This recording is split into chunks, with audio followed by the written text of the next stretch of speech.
ToonGrin.com. For over a century, the hotel has been his life. But next summer, if anyone needs a vacation,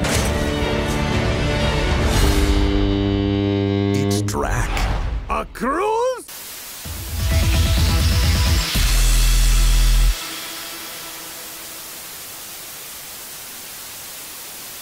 Hello and welcome to Watchin' Stuff, the show about watching stuff. I'm Nero, with me is my Canadian counterpart WHYBOY, and today we're taking a look at the third installment, and I think we're all a little bit shocked it made it this far. Yep, of Hotel Transylvania. Which might be, for some people this might be considered the new trilogy of like Halloween films, which I don't know why. If you watch them, outside of them being the iconic monsters from both literature and Universal Studios, it's never on Halloween. Well, in a lot of cases, when people just equate monsters to Halloween, so Halloween movie. Is that the same mentality where people are like, Frozen's a winter movie, even though it like starts in spring and then it only becomes winter because the idiot? Yeah, it's basically that. Oh, okay. Yeah. So yeah, the next installment of Hotel Transylvania, for those of you who have never heard of this franchise. We'll start off from first movie to last movie. And like the first movie was that Count Dracula, played by Adam Sandler, makes up a hotel that's basically a refuge for all monster kind, to basically be safe from all the humans and all that. It basically locks them away to basically be safe from all the humans, until one day, a human named Johnny, who's just like this stoner sort of dude. Fun fact, he's called Jonathan because one of the people that hunted Dracula in the book was named Jonathan. So it's, you'd only get that if you like knew anything other than... Then you know, it's sort of like, I don't know if you noticed this, Quasimodo in the first film speaks with a French accent because the Hunchback of Notre Dame takes place in France. Right. And Jonathan's played by Adam Sandberg, and basically they're the antagonists of the duo of them. I really like that, by the way, in that first film, where it's like, the first film, I've been saying this for children's films for a while now, and I think you've agreed with me, where it's like, it wouldn't hurt children films to not have a direct antagonist. Like, it doesn't need, like, okay, most Disney films, like 9 times out of 10, have a defunct bad guy to the picture. Like, yeah, just someone who's just the big guy with the big evil plan. It's just like, I'm going to destroy the orphanage to basically make my money farm. Yeah, you know, like Dr. Facilier, Princess and the Frog, Doris from Meet the Robinsons, Hades from Hercules, and so on and so forth. And then you have some films where, like Inside Out, there's technically no defunct villain. Joy is kind of the antagonist. Yeah. Because the whole concept of that. Well, Joy wouldn't be the antagonist. It would be Sadness who's the antagonist. Because the protagonist would be Joy. Would it? Yeah. Protagonist is basically the person who basically is who's following, who's leading the story, whose actions are basically controlling the story. The antagonist is basically the one major force pushing back against the protagonist. And in that case, that would be Sadness. Okay, so like you could make the argument that she is basically antagonizing herself, but that's more just sort of going to thematics of it. Where just basically just bare basics, protagonist, Joy, Sadness, antagonist. So in the case of this film, protagonist, Count Dracula. Yeah. Antagonist, Jonathan, whatever his last name was, because I don't think they ever said. Yeah. Even in the last two films, I don't think we ever got a... Yeah, they may have, but that's probably just sort of a moot point to them. He's just like a weirdo. Yeah, pretty much. Yeah, basically the weirdo comes to the castle, and Count is just all like, "Oh no, he's just basically going to influence my daughter." Yeah, you know, I think we should set the precedent that the main thematics for all three films, the main theme has always been family, and to a lesser extent, racism. Yeah, as like a secondary thematic for these films. Yeah, because like with the first movie, it's like Count Dracula's racism towards humans that he always just feels that they're out to get monsters. They're no good humans. It's sort of a two-way system with his, where it's like it's not even necessarily a racism towards. It's not that he's racist towards humans, but he has a phobia of humans, and it's well established because he had a wife and she was slayed by humans because they were vampires. Yeah. So he had, as a single father, he had to raise his daughter Mavis, played by Selena Gomez, and ever since they broke into his home and they killed his wife, he's had this very rational fear of humans hurting their kind. So his idea was, I'm going to build a haven where everybody can come and be safe. Which is weird, by the way, because they don't stay at the hotel, even though it's supposed to be a haven for them. But it's a place apparently that they can all come and visit, which... Yeah. That sort of doesn't make sense to me, because he sets it up where it's like, I'm going to build a haven where all monsters can reside. But I guess they only visit a few times a year, so I mean, I don't know where they are half the other times. Yeah. Well, I guess it's more set up as just sort of like a vacation. Okay, but like, I'm just thinking like... Where do they go? Well, yeah, well, Wayne, the werewolf played by Steve Buscemi, says like, you know, they stay in the shadows and that's it. And like, that's like the hand-wavy explanation of where everyone is, but it's like, where does Frankenstein go? Yeah. And it's like, okay, you know, that's a hard one to hide. Like, the Invisible Man's fine. Because all he has to do is take off his glasses. Yeah. And, like, by the way, for those who don't know, every actor in this, they're like SNL alumni. So it's Adam Sandler as Dracula, and then Frankenstein is played by Kevin James, and then David Spade is the Invisible Man. Steve Buscemi is Wayne the Werewolf, or the Wolfman. Actually, the funny thing is the mummy kept changing. Yeah, because it was CeeLo, who was a singer, I believe, in the first film, and then they replaced him for 2 and 3. Yeah. But I don't know. Yeah, in the third one, he's played by Keegan-Michael Key. Oh, is he? Yeah, I believe. Oh, he did a phenomenal job. I didn't even notice like the change. Yeah, I believe that's it. Yeah, but that's basically just sort of the whole first movie. The main thing is basically Dracula starts trying to protect his daughter from the real world. By the end of that movie, daughter hooks up with Jonathan, they're married, and it leads into the second film where Jonathan and Mavis have a kid. Which, I know I'm bringing too much logic into this, but it's because I love mythology. To me, it's just like, well, she's a vampire and he's a human. I mean, she's essentially a corpse. Like, vampires don't have heartbeats. They're not living. They're the undead. And to me, it's just like, how does she produce an offspring? And it's one of those things where it's like, I could throw that out for the movie, but to me it's just funny as a person who's like a mythology buff where it's just like... The hair is a corpse get pregnant. I mean, to me it's even funnier because I just think about like how stupid Jonathan kind of is. Yeah. And to me it's just like... How? Like, what? Why? I just do it, dude. Just do it. So the second film follows, going back to the thematics of prejudice... So Mavis and Jonathan, they have a son named Dennis. It's a cute little kid with like ginger hair, and Drac is hoping that he'll be another vampire. And you know, they set up at, you know, the thematic for the film is going to be like, he loves his grandson, irregardless. He loves his grandson no matter what. He loves this kid. But he really wants him to be a vampire. Yeah. Even though he's perfectly fine with humans now. Yeah. Because, you know, the end of the first film, they established that humans, like, love monsters. Because now, monsters in today, which is a good commentary on pop culture in general now. Yeah, we just love monsters. We love monsters. It's like, what is it I kept telling you about Stephen King's It? Yeah. Where it's like, oh, they really wrote the kids well. Everyone's just here to see the clown. Yeah. I don't care whoever tells you, I really thought the kids were well written and expressed, and I'm really glad they did that. It is basically all about the clown. Yeah, but you know why everyone's here? Everyone's here to see Pennywise. I mean, it's the equivalency of telling me, like, I go to see Godzilla in 2014. I didn't go there to see the military. I didn't go there to see Citizens in Panic. I didn't see... I was there to see Godzilla. Yeah, there would be good actors in all of those three sort of situations and all that, but people... Or there to see Godzilla. You're there to see Godzilla. You're there to see King Kong. You're there to see Pennywise. You're there to see the frickin' monsters. Yeah. So, Drac is the same thing where it's just like, you know, I love you for no matter what you are. What does he say? You know, be it human, vampire, unicorn, whatever. You're my grandson, I love you. Yeah. And then the movie decides to just, you know, out, because then they end the movie with it's like... Well, just before that, we also have his grandpa come in, basically being... Oh, you mean that tacked on, like... 10 minutes at the end where it's like, by the way, we got Mel Brooks to do some voiceover. And don't get me wrong, Mel Brooks is fantastic as Grandpa Vlad.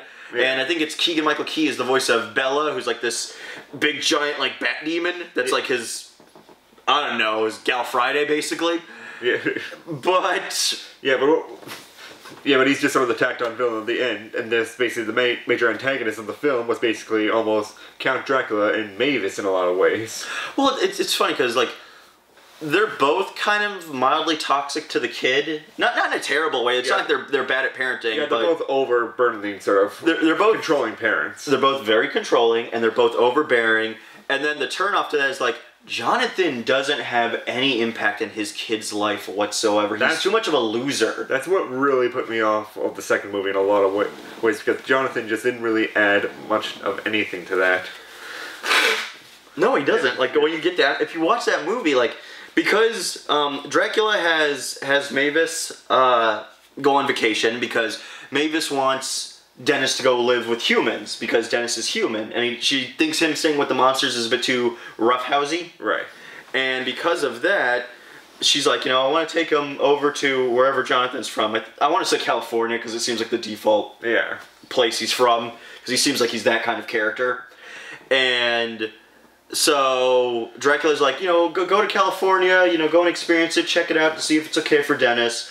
And he basically pulls Jonathan aside and he's like, you need to make sure she has fun, but not too much fun, because I don't want her to want to leave. Yeah, but just keep her busy and all that, while I take Dennis out onto a monster night and all that, basically turn him into a vampire, just by exposure with all of his monster pals. Yeah, which completely undercuts what the first film set up, because the first film addressed, like, oh, you're supposed to look at the monsters like they're the minorities, they're the victims to prejudice from the rest of society. Yeah, but the second film mostly just sets up as what they did in the past was just basically they freaked the freak out of humans all the time. Well, that, and they treat it like, remember where it's like, remember our glory days when we used to like go out and like scare people, and it's like, I thought the first film established you're just like us, you're regular everyday people, you have families, you have lives, you just want to go out and you just want to live.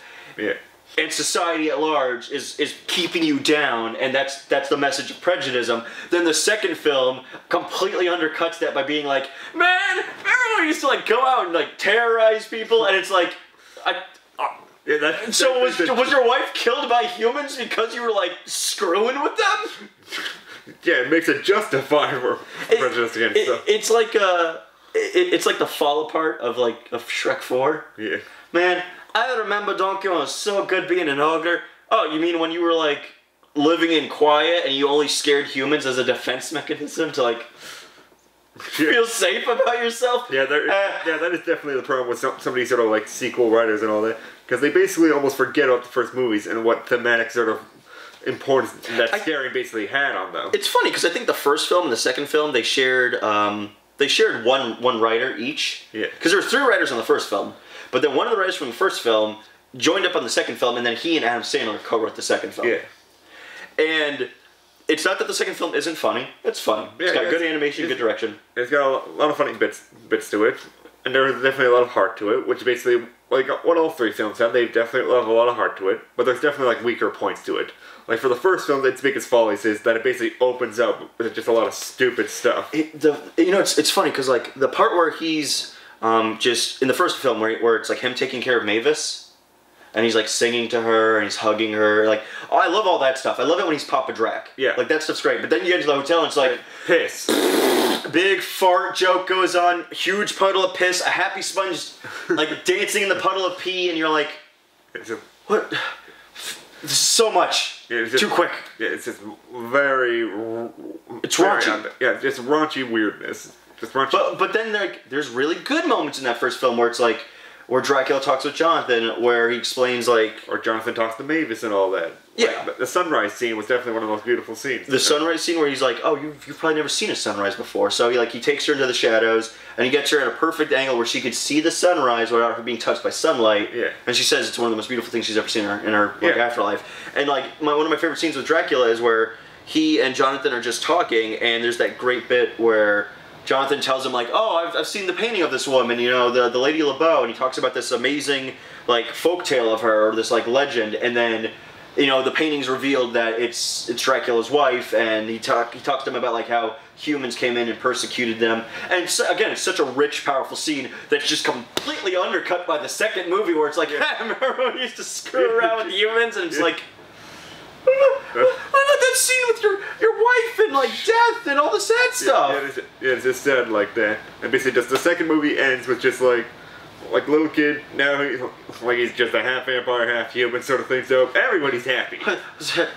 Yeah. Are you proud of me, Grandpa Drek? What did I say, Denisovich? You could be a vampire, a human, a unicorn, whatever. I love you for who you are. Well, you're all of those things, so that makes me happy. But thank God you're everything I wanted you to be, so I got my freaking wish. Yeah. So, yeah. It completely undercuts the film. Yeah. Like, it undercuts the theme of, like, you know, the father who is still a generation off, so he's not as open. Like, he's still better than his own father, who was supposed to be a bigot, and even then they don't do anything with Grandpa Vlad. Yeah, he's only there for 15 minutes, they can't really do much with that. He shows up, he's kind of a jerk, and then that's it. They get over it, and that's the end. Like, yeah. It's weird, because I thought that was going to be the key. Yeah. I thought, because, like, I could have swore the marketing was like, Grandpa Vlad's going to show up, and he's like, he's all grumpy looking, and you're like, oh man, they're gonna have like the old age versus new age parenting versus like the middle age of parenting, where it's like, you know, real hard ass about it, you know, kind of soft but a little bit hard, and then, you know, kind of the new age parenting where it's like, I want them to be super safe. I want to like put them in bubble wrap, and you're like, dude, you can't raise your kid like that. Yeah, exactly. You need them to experience some things, otherwise they end up like Jonathan. Yeah. Look at that pathetic 20-something-year-old. Yeah. Like, he doesn't have a job, he doesn't do anything, he barely parents. Like, in the bare minimum, if at least he was doing father stuff, it would have been fine, but he doesn't. Like, in the second movie, he has no purpose other than to vaguely play minion to Drek, and he barely does that. Exactly. And it just makes it a much more disappointing movie. The third movie, however, basically takes what I like about the first and second movie, basically just combines it together. Because the first movie's follies to me is definitely like the piss jokes and all that sort of stuff, and it's also its animation didn't really hit it home yet. Like Genndy style, like, you know, Genndy Tartakovsky of Samurai Jack fame and all that. Samurai Jack, like, Dexter's Lab, Symbiotic Titan. Like, he's very good with like motion and action and such. But the motion and action was still very on level and such. But there was a lot more detail to a lot of the characters' faces, which basically made it a little bit weirder. It's almost like they were trying to, like it's a sort of half realistic, half cartoony sort of thing. Whereas the third film, just full blown, it's like, these are cartoon characters, they should be super expressive. Yeah, super expressive, super bendy and everything like that, and it works like that. Oh yeah. Because we don't really, if you think about it, because like Disney and Pixar sort of set, they sort of set the precedent of these current line of CGI animated films. They don't feel like cartoons, or like they move more like real people. They're not, you know, they're not like the rubbery, like rubber hose kind of bendy 1930s-esque stuff. Like, you and I are watching the new Mickey Mouse cartoon right now that's on like Disney Channel, and it's going back to that old way of doing cartoons where it's like, remember when characters like just really moved around a lot? Yeah, that's what Hotel Transylvania 3 basically is, because they basically all move around like rubber hose cartoons. Yeah. And it basically makes it a lot more fun and energetic, basically right out there. And it's just fun, because in this one, just going more off the first film than the second film, because the second film is kind of bleh. Basically, Drek is now feeling much more alone, because just after so long... It's like he's like 100 years, he lost his wife. His daughter's married, and she has a husband, and she has a son, and so... Now he's feeling all lonely and such, so he's trying to push himself out there. But he doesn't want to put that on Mavis, so he basically just puts a lie on her, basically like, oh, I'm just so overworked and such, we should just go away for a vacation to be all happy together. Oh, God, no. Yeah, because like, the way he sees it is like, he doesn't want to allow himself to be happy, because one, he's scared of just putting himself out there. He's very vulnerable as a person. Yeah. He's also scared of the idea of like, if I end up dating, you know, I'm gonna neglect my daughter, and I'm all she has. Yeah, I don't want to put that on her, and she's gonna feel that as well. Yeah.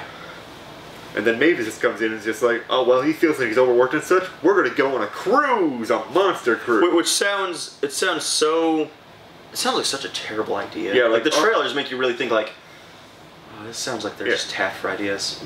Yes, I'm almost like retroactively now, I'm almost glad that the trailers are almost like that. They basically almost just came across as almost like repetitive jokes in a sense. Because it basically just puts you into a different sort of mindset than what the movie actually is. Yeah, but I don't think that's good marketing. Yeah. If I'm going in there, well, I'm ready for this to be crap. Oh, that was a pleasant surprise. Because to me, it's just like, well, what if I decided to not show up to the theater? Then you don't get my money, so it's... Yeah, that is true. How would you feel if I ran to McDonald's and it's like, the Big Mac, it's guaranteed to rip through your colon like a comet through like the stars? Would you really be like, Oh yeah, I can't wait to order that. Yeah, that is true. But I feel that's definitely. I feel that what we got from Hotel Transylvania 3 is better than the alternative of here's the entire story. Yeah. Bye. And I still felt like some of that is, as a whole. I mean, we really should do a video on marketing and how sucky it kind of is nowadays. Yeah, it really. But because like the marketing really led this to look like it was going to be a much. It looked like it was just going to be a tired film, really. Like yeah, like it was just going to go on just a bunch of gags and all that sort of stuff, and just hold itself on just the gags and all that. And there clearly are gags. Hotel Transylvania is basically almost famous for its gags now, from sponge piss from the first movie, and now the third one where you have like the volleyball game that's famous from the trailers and all that. I can't even think of like, in terms of the first two, what really stands out is like great gag centerpieces. Yeah. Because like the first one's got the table fight in the first act, or in the okay. You got the table fight in the second act. Yeah. Yeah. Oh yeah. Well, the second film does like the big fight at the end. Well, I feel that basically in a lot of ways Hotel Transylvania almost just basically just patches itself around just the very simple sort of gags and all that. Where the core of it is those emotional bits, because what we remember more from it are the emotional bits. Do you think in terms of the three films, because Genndy got to co-write this one, and he directed this one just like he directed the other two, do you think the fact that he got the co-writing thing, it allowed it to be more of his thumbprint, or like this is a Genndy movie? I think so. I think the animation in the first two movies was definitely his thumbprint on it. Like, they were moving exactly like he would do it. But I don't think he had enough control over it. I think he got more control over it in the sequel, basically show off like this is what I can do with the animation and all that. If I could take the 3D that everyone's used to, but we don't have to make it a Pixar or Disney film where like, oh, they just sort of move like regular people. Like, and I can just make them move however I want them. Because they're cartoon characters, especially because it's like they're monster cartoon characters. So like, Drac can do all sorts of things because he's a vampire. Yeah, and you can make people freeze in midair and all that sort of stuff, and have fun with that. And on the third film, he can put his thumbprint more on it because he's into the writing of it. And he basically takes what I liked from the first and second movie and just basically runs with it. As now on the cruise and all that, Drac meets up with the next person that he, quote unquote, zings with, which is basically true love sort of thing, with the cruise captain of the ship. What was it? Captain Erica? Yeah, Captain Erica. And basically zings with her, and he becomes like that big love-struck doofus sort of character, which we sort of love throughout all these movies. Because, along with the theming and all that, Drac is the key central figure of that theming that basically draws you all through these movies. Yeah, he's the central focus in which the thematics of family all play a key role. And this film also plays with the idea of prejudice towards monsters, because the villain is Abraham Van Helsing. Now, I'm sure you probably know of the character, but in most iterations of the character, Abraham Van Helsing is a world-renowned. He's a monster hunter. His whole basic deal. If you guys remember, there was a movie with who played Wolverine? Hugh Jackman. Yeah. He played Gabriel Van Helsing. Yeah. And and actually in that movie he fought Dracula. He became the Wolfman, and he fought he befriended Frankenstein's monster, and he fought like Mr. Hyde, and. So they brought that character in, which I'm amazed, by the way. Third film is when they were like, oh, right, Dracula has like an arch nemesis. It's strange that we never brought that up until now. Yeah. And they put him on in just a funny circumstances where he's just like, oh, well, that guy's a bumbling doofus. I like that because that's Genndy pulling from like the Roadrunner meets the Coyote. Yeah. So like Abraham Van Helsing is this, jerky monster hunter who wants to kill all the monsters in the world, and he's just sort of a buffoon that's a total butt monkey that fails at life. Yeah. So like, Drac doesn't even treat him as an actual threat or anything. He just basically does the Roadrunner thing. Turns into like an animal, makes them whack into a wall multiple times. Actually, well, that's like I like it when they the monsters are all hiding and they're on a train, and Abraham comes in, played by Jack Gaffigan, I think is. Mm-hmm. I think that's the same thing. I think it's Jack Gaffigan. I think that was the actor. And he comes out and he's all he's all bluster and he's such a blowhard and he comes in talking about monsters and then he lights a match and just holds it out and then Frank freaks out and just goes, "Fire bat!" and he just runs through the train and he's like ripping up seats and you're like, oh god. Which was one thing you and I said about the first film where it's like, the first film focuses so much on like, you kind of need to know some of this stuff to understand the gag, where it's like, Frank is always being like, remember, fire bad. And unless you actually saw like the black and white film with Boris Karloff, you'd sit there and be like, why does he hate fire so much? Okay, so he's afraid of fire? By this point, if you've seen all 3 movies, you know why fire is bad and all that. Like, that is definitely one of the key gags in the second movie. Well, yeah, like they took it in the second film and it's hilarious because they're on that giant tower and it just falls over. And Frank lands right in the bonfire, and he comes out of the fire and he just screams, "Fire, bad!" And then he runs into the main like camping hotel room, and he rips through it as the Mummy and Wayne, Murray the Mummy and Wayne are chasing after him. They're like, Frank, you gotta stop, drop, and roll, man! You gotta stop, drop, and roll! And he's just ripping through the cabins on fire, screaming murder, and you just see everything burn out, and then like a tree falls over and crushes their car, and then their car explodes, and Drek is just staring at their burning car, and the wheel flies by, and because Wayne's a dog, he runs after the wheel to go catch it like a frisbee. Right. And it's like, oh, see, there's a lot of energy to it, but meh.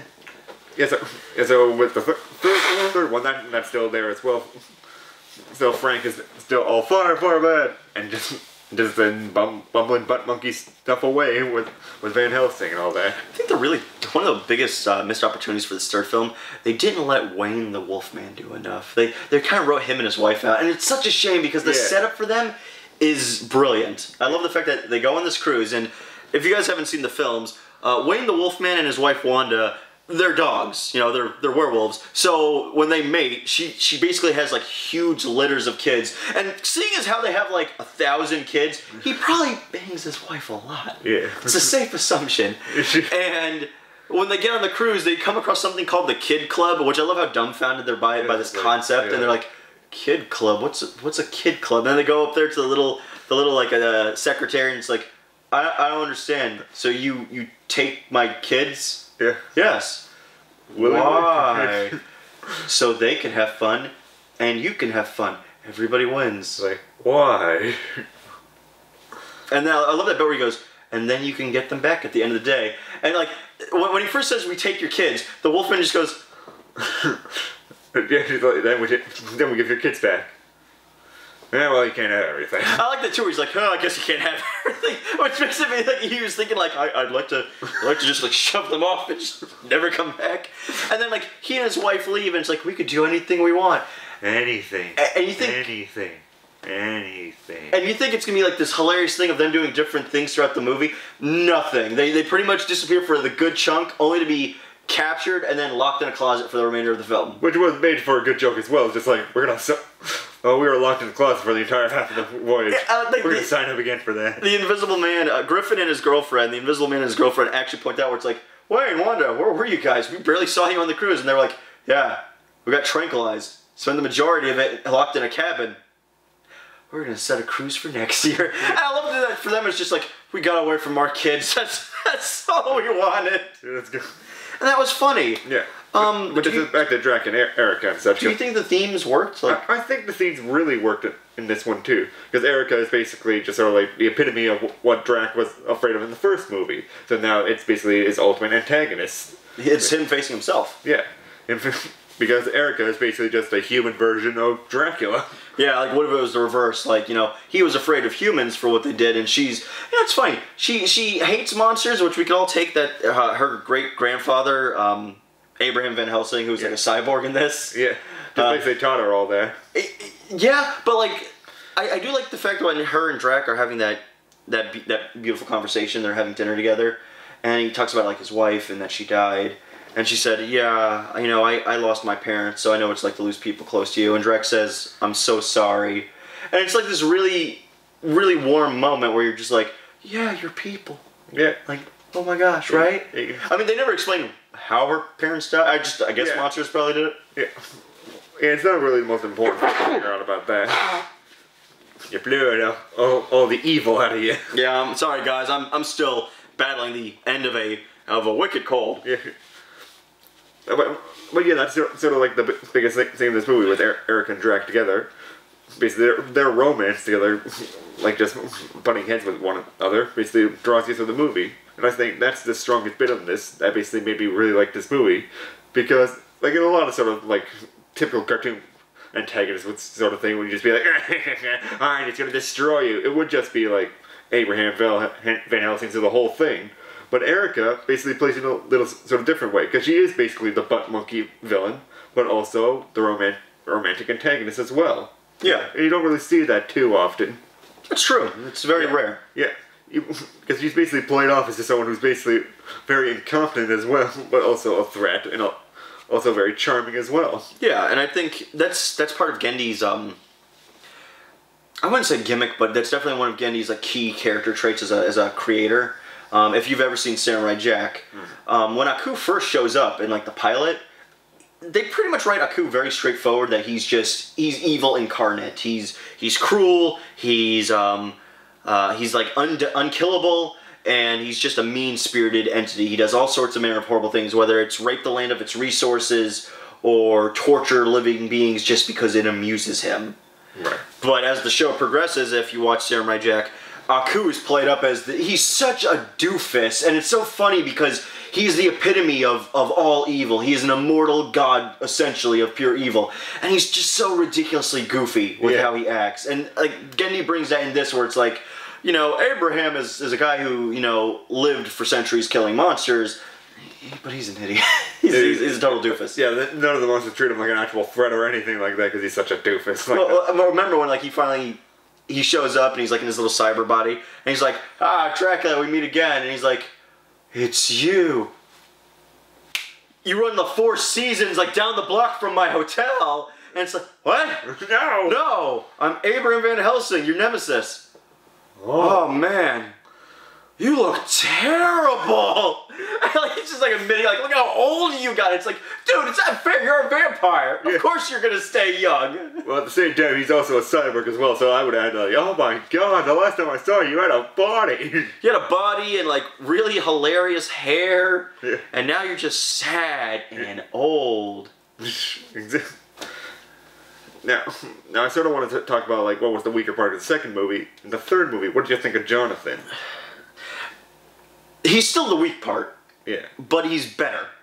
But they still don't do enough with him. Like, the focus has always been primarily on Dracula and his daughter. Yeah. For all two films, it's always been really that. Yeah. But I think, like, because the first film, Jonathan sort of works as the antagonist of that picture. The antagonist is also just a straight man of just basically his straight-laced sort of world that Dracula's trying to set up for the monsters. Yeah, and like that's the thing where like he worked because he was front and center as a main holding piece for that story. Second film, he's just there because it was like, oh, they're married. What are we gonna do? Like in a lot of ways, where Jonathan works the best is that he's basically sort of like almost the equalizer of all the craziness and all that. Even though he is a big crazy doofus and all that, he's basically supposed to like be the framing device that basically just show Mavis and Drac just how they're acting is basically crazy. Yeah, well, and that's why he's pretty chill. Yeah. Is it like that's why in the third film I did like him a lot more because his chill personality actually worked as a dad. Worked as a lover and worked as a friend for Dracula. I agree with you there, where it's like it's good, but it's certainly better than the second film where he's just there. Yeah. But I think they could have pushed it a little bit more. But I think one of the things that all three of these movies kind of suffer from the same basic problems of there are too many characters. Yeah. There really are. Like even in the first film out of the gate, there were way too many characters. Because they wanted to get like all of Adam Sandler's buddies in on this film. So, you know, they brought in everybody, I think, except for I think Chris Rock was the only one they never got, but like they got like everybody else is there because it's Adam and Kevin, and then you have David Spade, John Lovitz is Quasimodo, and he's the Phantom of the Opera in the second one. I don't think he was in the third one though. I don't think he played any characters. No, I don't think so. But definitely that is a major problem with it because that basically makes the film a very busy sort of film and all that. I do feel in the third film they basically worked in the characters a lot better and all that. Like when for example, like Frank and his wife and all that. Like in the first film, his wife was just basically her only joke was just being loud and all that. But in the third film, we could get like sort of relationship jokes with all the monsters and all that with their significant others. I actually do, again, that's all on Gendy. Yeah. So I really like the fact that like when they go to where do they go to, Atlantis? Yeah, they go to Atlantis, which is basically Las Vegas. Yeah. And when they get there, it's like, Frank, you're not gonna gamble because like apparently Frankenstein's monster has a gambling problem. Yeah, get rid of an arm and a leg. It was last time you gambled, you lost an arm and a leg. Literally. Then the next scene, she's like, "Hey Frank, can you zip me up?" And you just see him go. Zzz, she looks at his hands. Why do you have crab claws for hands? Okay, you're not gonna really like this, but I was gambling. It's okay. I got these at the buffet, and I like them. And it's just like that's funny.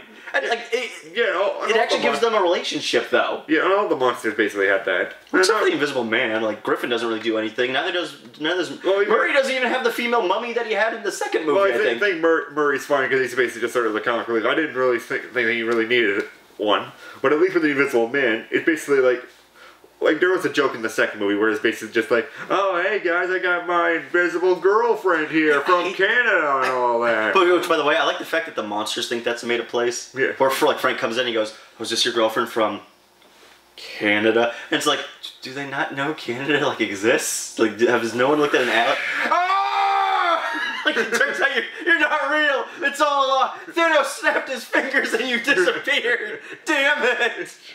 No, but like, throughout the whole second film, you know, they make the joke at least two times where it's like, you know, Griffin doesn't have a girlfriend, or like Griffin's like, I have a girlfriend, she's right here, you can't see her, she's invisible. Yeah. So you have like that one other scene where it's like Griffin has to say goodbye, and it's clearly he's faking it, and he's holding a glass of champagne to pretend he has a girlfriend with him. And then at the end of that movie, he bumps into another invisible woman, and that's it. Yeah. And I remember telling him like, how great would it have been if like the entire time we thought Griffin was making it up, and then someone accidentally like bumps like the seat next to him, and she goes, "Oh, excuse me," and then everyone looks at her and is like, and then everyone just looks at Griffin and he goes, "What? She's shy." What? She's shy? Yeah. And it's like, oh, we all thought you were making it up. Yeah, that was basically a whole lot better. Like that would have been a funnier gag, and then it said that the second movie ends where it's like, here, we gave him a girlfriend. And nothing. Third film, we just completely got rid of her. I mean, she still shows up at the end for some reason, but she doesn't do anything. She shows like in between the film and all that. Like she's physically there and all that. It just makes me sort of think like that's Gendy's way of almost saying like I'm not sure if he actually thought this like in his own writing and all that. But I would think like that's sort of the writing that he would go towards because that's sort of like Samurai Jack sort of comedy. Right? Oh, I think he would have done the joke. Yeah, I think he plays the Invisible Woman in there basically for that, basically because that would have been a much better sort of setup. Yeah, at least Gendy tries to acknowledge the stuff that happened in the past films, as opposed to the writers between 1 and 2 where it's like, hey, who cares? Which,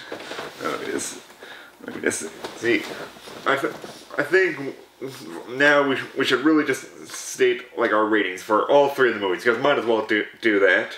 I still think the first film is a good watch. I do enjoy it. I would say it's a good watch as well. Definitely that. It's got good animation, good heart moments, definitely good comedy, but definitely there's a lot of things that hold it back as well. Yeah, it's not a full Gendy film.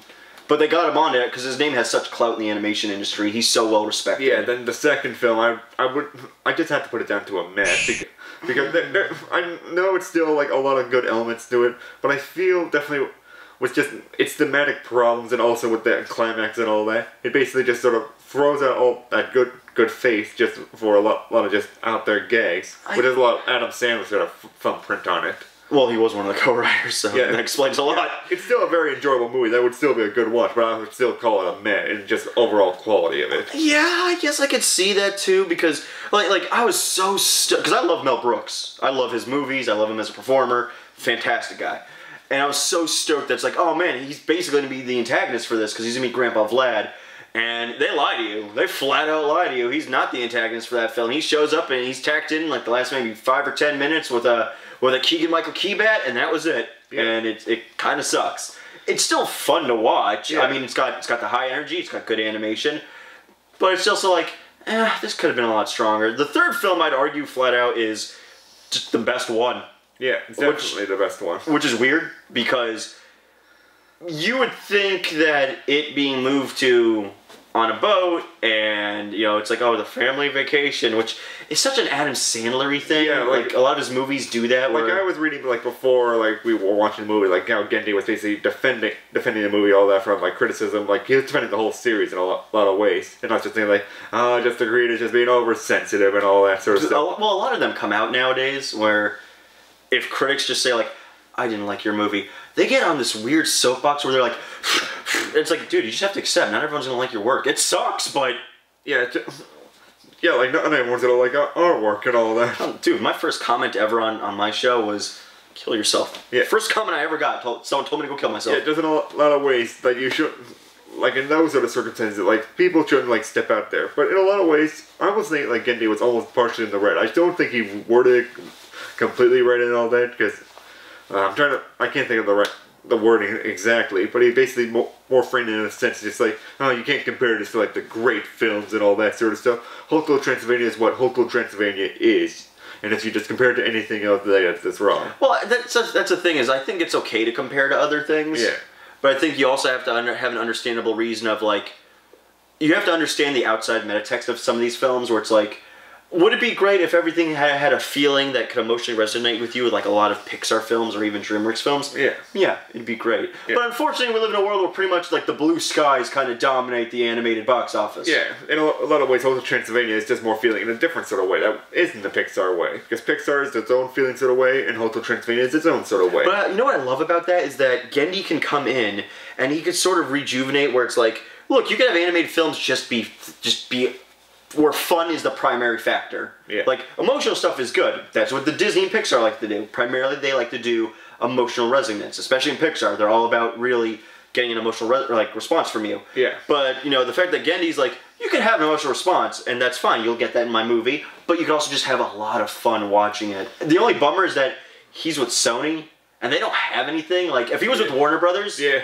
like, he's got all the Looney Tunes he could play with. He's got the Hanna-Barbera. Can you imagine him, like, doing a modern-day, like, animated Scooby-Doo film? Yeah, that would be so cool. Or any of the Looney Tunes?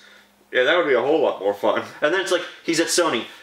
Oh, that sucks. You don't have, like, anything. Like, they don't have anything iconic. Yeah. And every time they have something, they keep screwing it up. Yeah, exactly.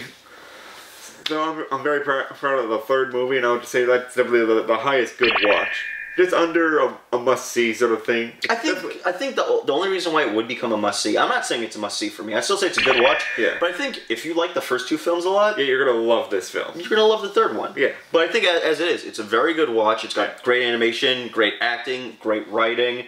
But all the films fall for the same sort of thing for the most part, where it's like, they're funny, and then sometimes they're a little bit too loud. Yeah, too loud. They basically just sort of lose focus in those sort of instances. Yeah, it's almost like they go into jangly keys, and then like someone comes in, and it's like, stop, and then it's like, oh, okay, we're back on point. Yeah, and that's what's like. The third film, for the most part, I would say it's probably the most subdued out of the whole trio. I can't really think of too many scenes where it's. Went over the top. Or at least it's over the top, but it's not over the top where it detracts from what this. Okay, like one of the examples is when Erica comes out of the failed attempt to murder Dracula for the first time. She thinks she's all alone, and she starts complaining. But she says like, I have to get him. I need him. I want him. And Drac's like three idiot buddies are in the back, and they hear her, and they're like. And they think like she's talking about how much she's like in love with Dracula, and it's like, oh, that's a funny misunderstanding, because she's talking about how much she wants to kill him, but they hear it and they only heard half of the conversation, so they're thinking it's like, oh my god, her buddy's gonna be in love with, and then, like they're all kind of like happy for him. It's, like that's really cute and funny. It's not like the first film where it's like Jonathan sees all the monsters and then he freaks out for like 2 minutes, and it's like him going, and then he gets on a broom and flies around, and you're just like, Jesus Christ, can we like take a step back? Yeah, this is too loud. Yeah, and it's like, this isn't even like really doing anything outside of like, we get it. He's freaked out there are monsters. Yeah. But it's not even like forwarding the plot really. Not until he runs into Mavis. Yeah, exactly. So like other than that, it's like, yeah. It doesn't fully work. Right. Whereas like the third one, I think it works. I think it's better. I do ask. I want to pose this question before we sign off, though. Yeah. It's Sony, and as we all know, Sony is selfish. Sony likes to make money. If they did a fourth film, where would you take it? I have an idea, and even I don't think it's that good. Where I'd first take it, I would still give it back to Gendy and all that for directing and writing. Because he has the basic... Look, man. Forgive it to Adam. He's just going to screw this up. Please. Please. Give it to Adam. No! And then he's just like, I want to make a Jewish comedy.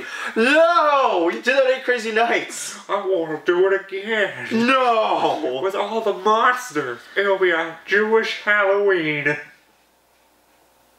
It was never Halloween for 3 films. Okay, 4th film, alright? The CEO of Sony comes in and he's smoking a cigar.